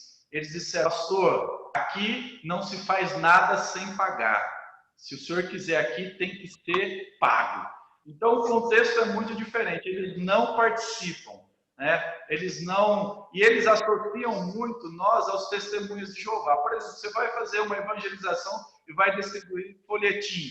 Eles chamam de testemunho de Jeová, né? Então, lá, a verdade que funciona, eu vou voltar a falar, é relacional, né? Tem os empecilhos também do comune, que é a prefeitura, que você precisa ter alvará para tudo. Por exemplo, você quer fazer uma ação social. Vamos fazer uma pizza para atrair pessoas, tal. Você não pode. A agência sanitária, ela não te permite fazer determinadas coisas, né? Então, eles não aderem, não funciona. É muito raro isso acontecer lá. Agora, já através, irmão, respondendo, através desses centros estivos, eles já estão acostumados. Por quê? As igrejas católicas lá, eles têm, na sua maioria, já uma estrutura para receber as crianças e adolescentes nesse período, né? Então, mais ou menos, a gente copiou dos católicos, né? Por quê? Porque agora são 3 meses que eles têm de férias. É um contexto diferente agora por causa da pandemia, mas eles têm 3 meses de férias. E como eles fazem com essas crianças? Então, os pais pagam esses centros estivos para que as crianças passem um dia lá.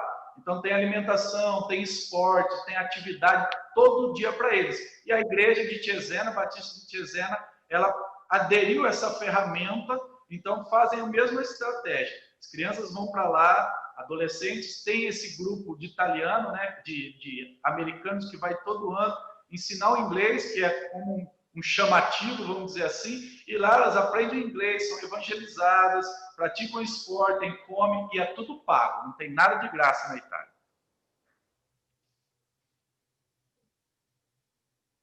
Cíntia queria fazer uma pergunta? Sim.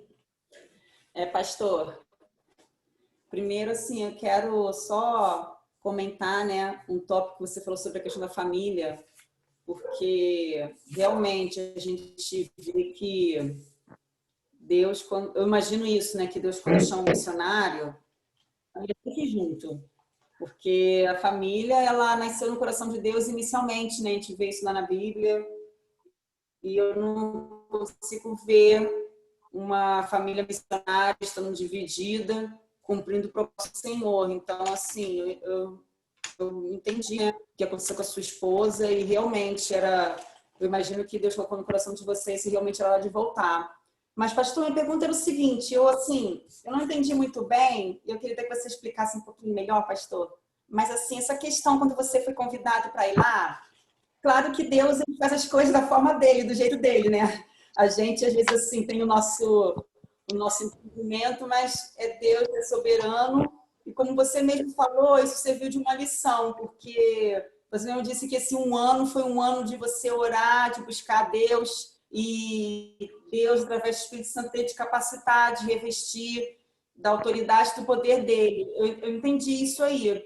Mas eu queria saber, pastor, essa questão do convite mesmo do outro pastor, acho que né? Ele te convidou, aí você ficou lá 1 ano meio assim, sentado, né? Mas ele quando te convidou, ele não te convidou já com um planejamento para você trabalhar numa área, de repente, de esportes, uma coisa específica, ou ele só te convidou? Como é que foi esse convite? Eu fiquei meio na dúvida. Só é o seguinte, né? Não, eu entendi a tua pergunta. A primeira coisa é que, assim, através do pastor Fabiano, foi que veio o meu chamado missionário, né? Então, foi muito direcionado a direção ao país e o que fazer com quem trabalhar. Durante esse período, nós caminhamos, fizemos um processo junto até chegar no campo, entende? Né? Estava tudo esquematizado, o que eu iria fazer, ia auxiliá-lo, ia trabalhar com esporte, e realmente eu fiz isso durante o período. Mas, na minha inocência, na minha falta de experiência, o que aconteceu foi que, quando eu cheguei lá, eu achei que já ia acontecer todas as coisas. Eu não estava preparado, além do choque cultural, da língua. Por isso que eu falei da língua antes, entendeu? Como você vai pregar se você não sabe falar a língua deles? Como você vai pastorear, discipular? Como você vai fazer uma estratégia? Pode falar, irmã, desculpa. De uma certa forma, essa questão da língua foi um entrave, né? Porque você ficou um pouco impossibilitado até mesmo de fazer o trabalho, porque você não tinha ainda como se comunicar bem, fluentemente com as pessoas de lá, né?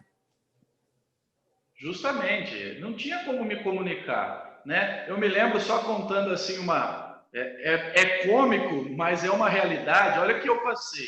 Tem uma palavra lá, eu encontrei a filha de uma irmã, numa praça, e eu estava aprendendo italiano ainda. A irmã Suzy. Eu encontrei ela numa praça, no Parco Perfábio, que era um parque que tinha lá. E eu, chegando no culto, o culto lá funciona de domingo de manhã, né? Eu cheguei para o culto e quis me comunicar com ela dizendo que eu encontrei a filha dela. Então eu disse, Sorella Suzy, né? Irmã Suzy, e eu trombato com a tua filha. Então eu quis dizer para ela, irmã Suzy, eu encontrei a tua filha. Aqui no interior de São Paulo, não sei se, não lembro se no Rio fala assim, quando a gente vê alguma pessoa, você fala assim, eu trombei com fulano. Não é assim que a gente faz? Eu trombei com Ulisses lá na praça. E eu quis fazer e aí, olha para você ver a questão da língua. E aí eu vi que todo mundo ficou certo, inclusive ela entrando para o culto. E a irmã brasileira, tinha uma irmã brasileira, me chamou do lado e falou assim, pastor, sabe o que você falou para ela? Ela falou, sabe o que você falou? Irmã Suzy, hoje eu fiz sexo com a sua filha. Nossa! Também tem relação sexual. Meu Deus do céu. Então eu tinha que ter falado, Sorella Suzy, eu trovato a sua filha, eu encontrei a sua filha, mas eu falei, eu trombei. Eu não lembrava da palavra em italiano e veio trombar, entendeu? E o trombar em italiano é fazer sexo. Nossa. E aí voltei eu lá com a maior cara de pau, pedi desculpa para a irmã, e falei, irmã, perdona. Ela falou, vá bene, pastore. Mas a gente fez um processo junto, só para continuar respondendo a tua pergunta. Nós fizemos um processo junto. Antes de eu mudar para Roma, ali eu desenvolvi projetos missionários esportivos, pastoreei a igreja junto com ele, né? Montei times de futebol evangelístico. Então, muitas coisas aconteceram em Cesena também. E mesmo o processo para mim ir para Roma foi de comum acordo com a igreja local pela qual eu estava trabalhando, porque eles entendiam que o Senhor estava nos direcionando para Roma. Você ficou lá quantos tempos, pastor? Desculpa, não entendi. Você ficou lá quanto tempo? 3 anos na Itália. Bastante tempo. Pastor, eu queria que o senhor falasse um pouquinho de como foi a sua ida para Roma, mas assim, como é que o pastor recebeu isso? Como é que foi você falar para ele, né? Se recebeu bem, se não recebeu, como é que foi isso? Olha, a gente tinha muita amizade, né? Esses 9 anos até chegar no campo, a gente desenvolveu um relacionamento grande, né, de amizade. Quando ele vinha para o Brasil, ele mora em Ribeirão Preto, 80 quilômetros aqui da minha cidade, é da minha região. Então foi um processo, na verdade, né? A princípio eles não queriam que a gente fosse, porque afinal de contas ele estava precisando de ajuda na igreja de Tiazé, não tinha aí para trabalhar e ajudar no desenvolvimento da igreja. Mas ele, como estava junto nessa parceria, a gente, como eu já tinha falado, na igreja local, imposição de mãos, que te envia, eles foram fazendo o processo junto conosco, nos acompanhando e nos encorajando diante daquilo que ele e a igreja local estavam vendo. Eles viam que era a direção de Deus mesmo, que era o próprio Espírito Santo que estava nos guiando para que ele ia fazer para as nossas vidas. Então, dentro desse processo, até chegar a nossa ida, de receber o apoio deles, eles entenderem de Deus, e o apoio da nossa missão, foram quase 6 meses até a gente chegar em Roma. Durante todo esse período, a gente ia uma vez por mês, continuamos servindo na igreja local, a gente ia uma vez por mês, ficava um fim de semana na casa do Leandro Castan e depois nós retornávamos para Tiesene e continuávamos o trabalho lá. Eu perguntei justamente por causa disso, porque se o trabalho ele não for totalmente conduzido pelo Espírito Santo, né, e as pessoas que estão envolvidas, né, os pastores, enfim, todo o corpo da igreja não tiverem, né, um relacionamento com o Espírito Santo, dá conflitos, né, gera conflitos, gera como é que eu vou explicar isso? É um entrave mesmo, né? Então, quando todos percebem que é o agir de Deus, assim, eu creio que o próprio Espírito move, né, os corações para que seja de uma forma agradável para todo mundo, né? Que bênção, que bom. Mais alguém gostaria de fazer? Eu queria falar rapidinho, pastor. Não, eu só queria fazer um comentário em cima disso. É uma das coisas que me ajuda, até hoje, muito no ministério, o Ulisses sabe disso, é eu ter sido um atleta. Né? Como atleta, você aprende a trabalhar em equipe, você aprende a ser submisso. Então, eu sempre, por característica, eu sempre tive facilidade por trabalhar em equipe, até pelo aquilo que eu vivenciei através do esporte. E uma outra coisa que eu sempre aprendi também é a ser submisso às autoridades e a fazer tudo de comum acordo, debaixo de oração, debaixo de direção. Então, eu acho que assim, quando a gente procede, você vê, nós saímos de lá, fomos para Roma, retornamos e a nossa amizade continua a mesma. Amém. É o Danilo que pediu a palavra? Quem foi que pediu a palavra? Isso, pastor. Oi, Danilo. Boa noite aí para todos. Eu dizer para o pastor Rodrigo que muito bom poder te ouvir, eu me identifiquei muito aí com a tua história, porque eu também fui atleta, né? Também sou ex-jogador de futebol. Tive a oportunidade de jogar lá no Vascão do professor Ulisses. Isso aí, garoto. Garoto que tem visão, sou aí né? Aleluia. E legal porque assim, eu sou quase conterrâneo seu, né? Eu sou de Ribeirão Preto. Vim para o Rio ainda novinho, a família toda ainda mora por aí. Sempre que posso, eu tô aí. Mas muito legal. E assim, foi legal o senhor pontuar aquela questão da frustração, né, dos processos que os atletas de futebol passam. Eu parei de jogar aí entre 2010 e 2011, ainda novo, né, parei com 24, 25 anos, e eu passei justamente por esse processo, né, difícil assim da parada, porque não foi uma escolha minha, né, foi um processo um pouco complexo até, mas em Deus, graças a Ele, eu consegui passar por esse período difícil, né? Mas fui também muito abençoado pelo Ministério de Atletas de Cristo, já comentei aqui numa outra aula, um ano que morei em Portugal, lá através do pastor Zic, né? Você deve conhecer, participei das reuniões lá e foi muito, muito legal.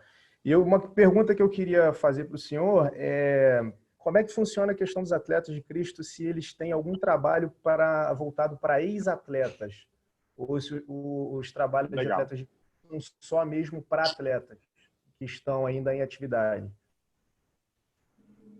Bom, Danilo, prazer conhecê-lo, né? Aí as coincidências, né? Ribeirão Preto, ex-atleta.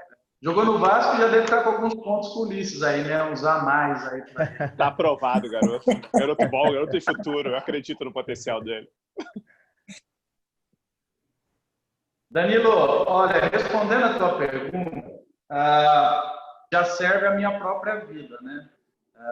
Por quê? Porque eu sou um ex-atleta, trabalho com o Ministério de Atletas de Cristo. A maioria dos líderes dos nossos grupos locais são ex-atletas, né? Seja de alto rendimento, esportistas de maneira geral. Então, o Ministério de Atletas de Cristo, na verdade, o que ele usa é a linguagem universal do esporte para expandir o reino de Deus. O desejo de alcançar o mundo para Cristo através da linguagem.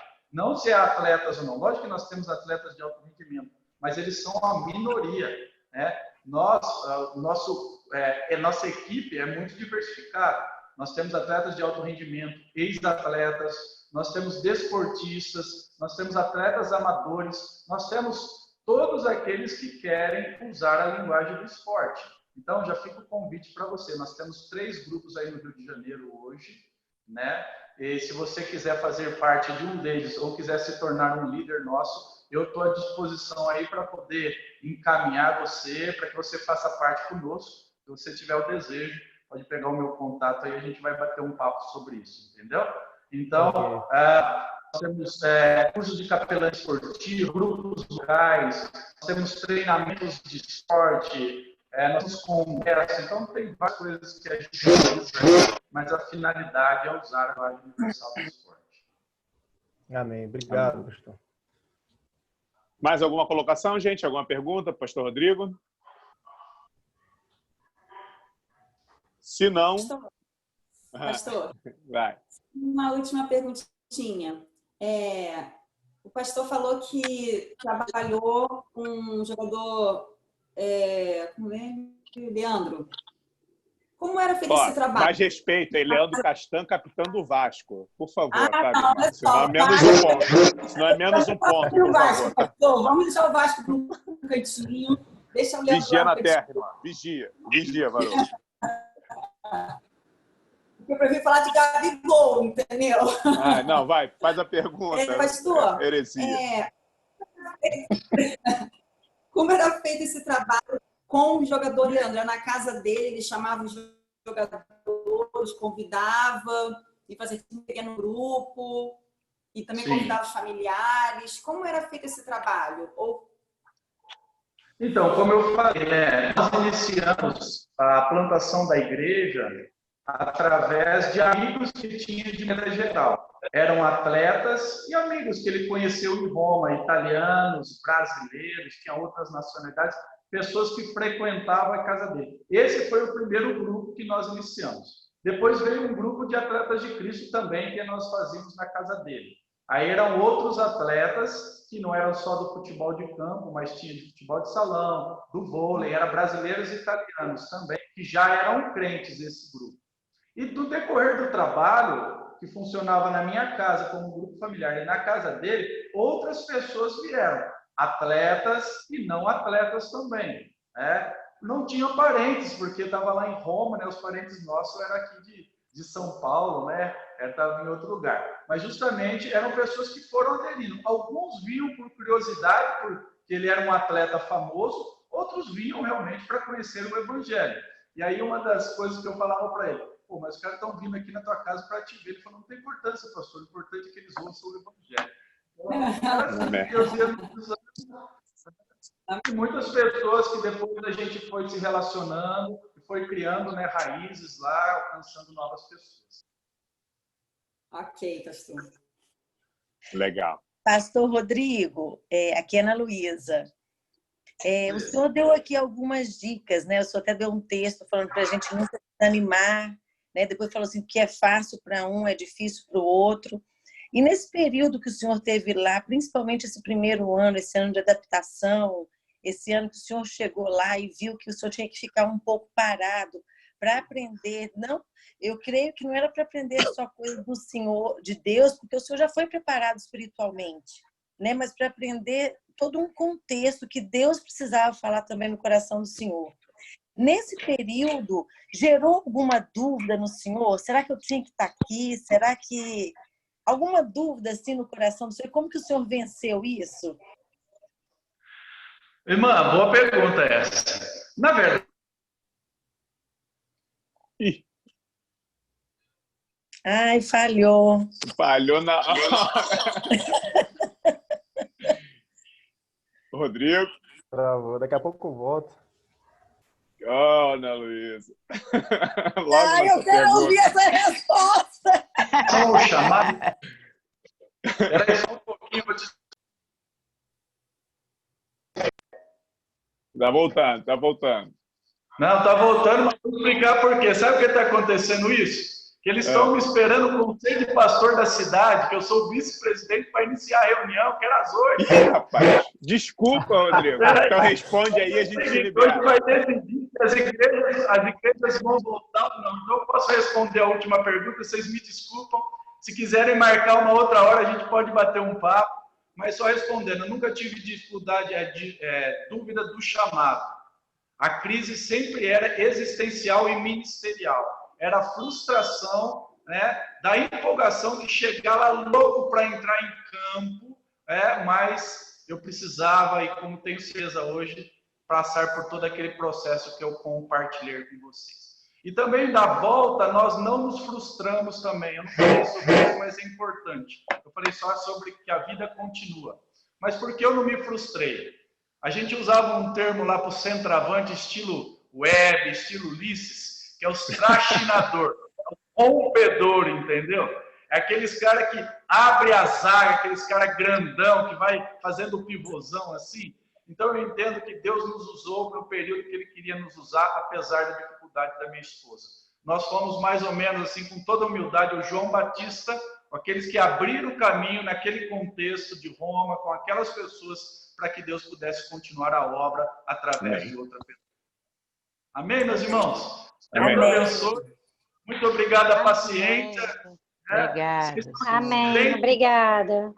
Muito bom, pastor. Obrigado, pastor. Deus Rodrigão, depois eu falo Obrigada. contigo com calma. Boas decisões aí, que vocês possam ser abençoados também nas decisões para a igreja na cidade, hein, meu amigo? Você sempre é uma bênção na minha vida. Obrigado, cara. Deus abençoe. Obrigado. Vai com Deus. Deus abençoe. Tchau. Amém. Ó, Tchau. sai o capitão, né? Sai o meio de campo, entra o capitão. Pastor Luiz Cláudio, a palavra está contigo. Só tem autoridade aqui, irmão. Glória. Meu Deus do céu. Que bom, que bom. Espero vocês terem gostado. Eu acabei não podendo assistir a aula, né? Estava aqui terminando algumas coisas para a minha aula, que eu vou ministrar daqui a pouquinho. Mas Ulisses, toda vez que traz alguém, né, para ministrar para a gente, sempre é uma bênção, porque acrescenta muito, né? Eu acho que é o principal, que vocês estão aí tendo a aula de missões, muito mais do que as questões, digamos, mais técnicas, as questões mais teológicas de missões. Eu acho que o principal são essas experiências e essa identificação com a missão de todos nós. Mesmo que a gente não vá além mar, vá pregar para uma outra cultura, mas nós temos a nossa missão no dia a dia aqui na nossa vida. Então, eu acho que ele consegue trazer isso muito bem, por isso que é uma bênção a gente ter aula com esse moço aí. Só tem alguns problemas, né? Um dos problemas é essa paixão pelo Vasco, nós precisamos orar ainda, né? Não diz isso, pastor. Se eu largar o Vasco, minha mulher me larga, rapaz. Minha mulher é mais vascaína do que eu. Rapaz, Se eu largar o Vasco, ela me larga.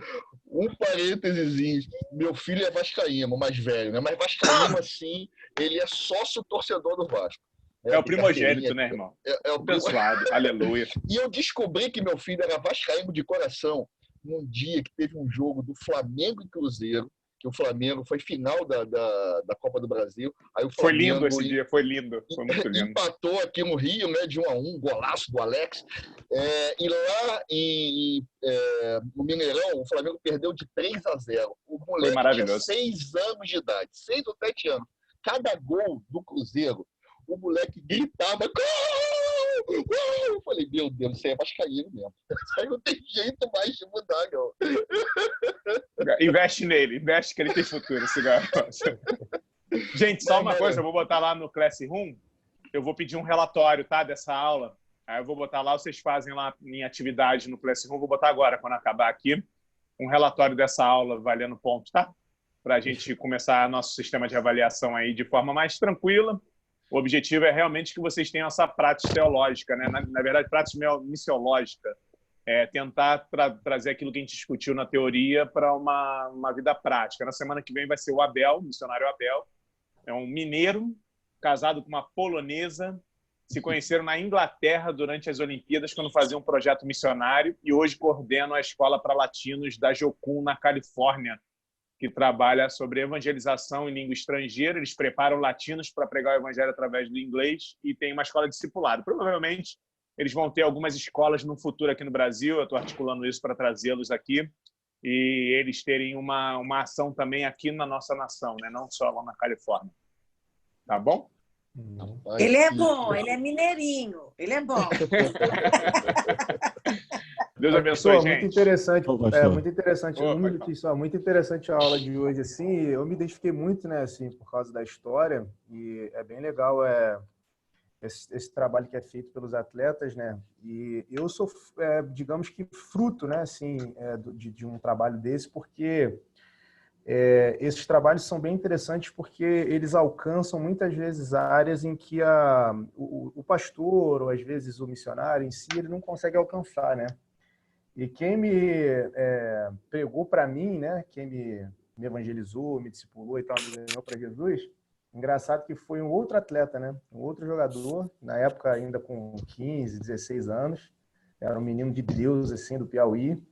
E ele, na época, morava na concentração do Vasco, assim, e ele, cheio de Deus, ele incendiou a concentração, assim. Ele sozinho ganhou sem brincadeira, acho que uns 40 garotos para Jesus, assim. Caramba. Que legal. Ele era Tibério, eu lembro que eu chegava no quarto, assim, às vezes ele estava sozinho, cercado de 4, 5, 6 outros garotos, assim, falando de Jesus com uma paixão, com amor, assim, e assim, marcou, assim, a minha vida, porque no início eu não dava muito ouvidos para ele, mas não teve como, não deu para resistir, não.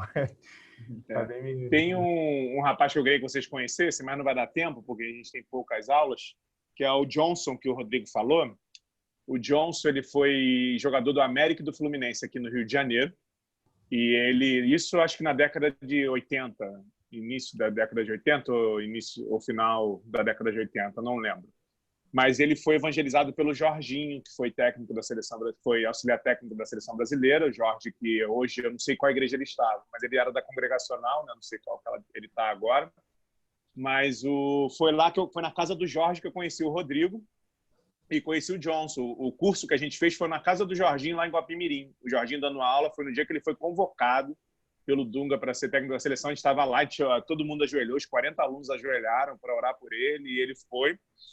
E esse Johnson, ele se tornou o presidente da Coalizão Brasileira de Esportes, foi fundado aqui no Rio de Janeiro, em Teresópolis, e ele tem um projeto ele é pastor no Trapiche, uma comunidade carente lá de Maceió, Alagoas. Ele continua coordenando, ele é o representante no mundo, né? Ele é um dos caras mais conhecidos no mundo em relação ao que ele fez aqui no Brasil, porque é um cara de uma comunidade, uma favela em Maceió, que plantou uma igreja.